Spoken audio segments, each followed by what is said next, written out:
Hi everybody and welcome back to my channel, sushidragonmaster, and today it's that time again where I share my BookTube-A-Thon TBR. So, it's time for BookTube-A-Thon 2017 and I've been anticipating this since the year started. Don't ask why, I don't know. I just anticipate things early, just like I'm always ready for Christmas, no matter what time of year it is. So, I am determined to make this the year I read 7 books. I mean, last year, I read 3 of the things I had set to read. I read them all in one day. And then, it just kind of went downhill from there. But the only amount of books I've ever been able to read during the entirety of BookTube-A-Thon, both times I did it, was 4.5, which I think is pretty good. But I really want to do 7 this time. I really want it to work out. I just want this to happen so bad. So now we will get into what I picked for the different challenges. The first challenge is to read a book with a person on the cover, and for that I picked Textrovert by Lindsay Summers. This is a book that I've been wanting to read for a really long time. Even before it came out, like I was following the author on Twitter, I was getting excited, and then it came out, and then my Barnes & Noble didn't have it, and then I had to get them to hold the copy for me when it came in, and then I picked it up. Then it passed a couple months, and I didn't read it, and I really want to, and I really want to get a review up on the channel of this, because I am very excited about this book. And if you cannot tell, there is a person on the cover, and their eyes are blocked off, well, and their nose is also blocked off, but it is clearly a person, so it fits, and it's also a very pretty cover. The second challenge is to read a hyped book, and for this I picked Nimona by Noelle Stevenson. I got this while I was on vacation last year, and I still haven't read it. It hasn't actually technically been a whole year yet since I bought it, but I did buy it like right after BookTube-A-Thon ended last year. So it's gotta happen soon because it's just been sitting there, and I really wanted to get into some graphic novels, and I heard this one was funny, and so I like things that are funny, so I'm really looking forward to this. I have peeked in it, and I laughed already without even understanding the context of what was happening, so I'm sure I'm gonna like it.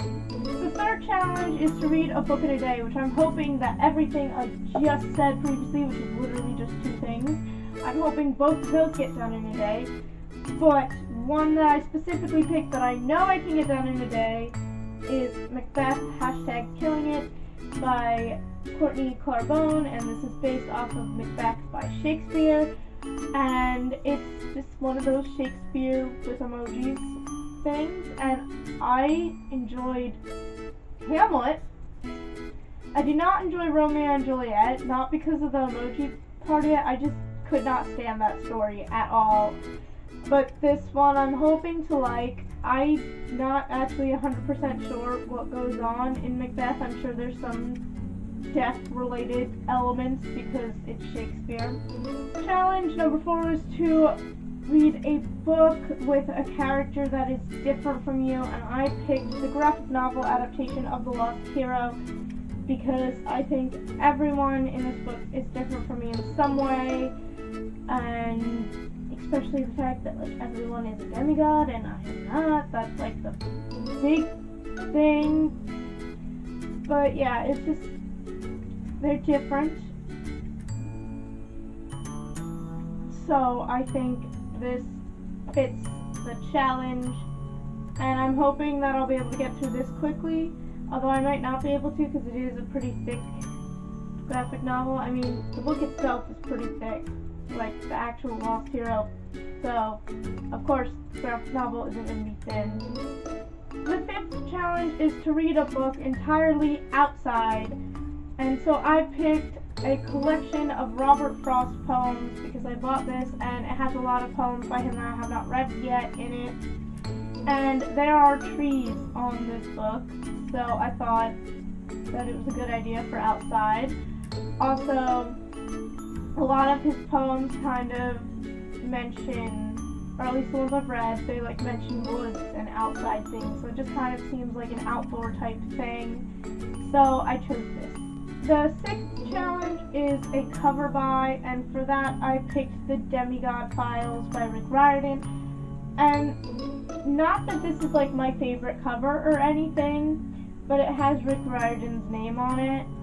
And technically I didn't buy this, it was given to me. But if I was at a store and I saw this, I'd buy it because it has Rick Riordan's name on it, which is probably why I asked for it, for whatever holiday I think I got for Christmas.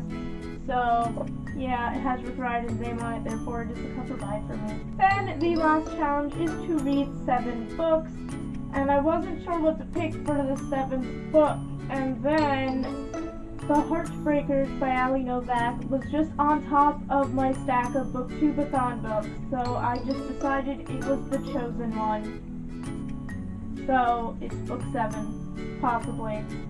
This book is subject to change. So, that's all the books I plan to read for BookTube-A-Thon. Don't forget to subscribe because I will be doing the video challenges, and then you'll get a notification when every single one goes up, because they can come up at any time each day. Because it depends how long it takes for me to get it ready. Comment down below, let me know if you're doing BookTube-A-Thon, and if so, what you're planning on reading, or if you have a TBR up, also let me know. You can link it in my comments because I would love to check it out. I love watching people's BookTube-A-Thon videos. It's just something that is just like so much fun. Like, even if it's just something like a TBR or a wrap-up, like anything involved with BookTube-A-Thon, I will watch like everybody's. I'll see you guys next time. Bye!